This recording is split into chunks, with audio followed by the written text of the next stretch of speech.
Gəncə Qazax bölgəsinin arxeoloji və antropoloji tədqiqatının aktual problemləri adlı beynəlxalq elmi konfrans keçirilib.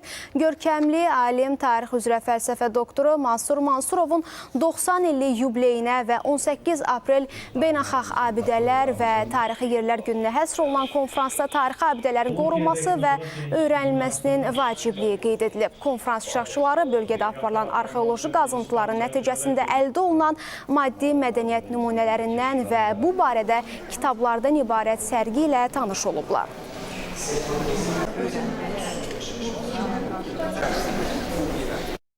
Konferansda Azərbaycan alimlərlə bərabər Rusiyadan, Ukraynadan, Almaniyadan olan mütəxəssislər iştirak edir.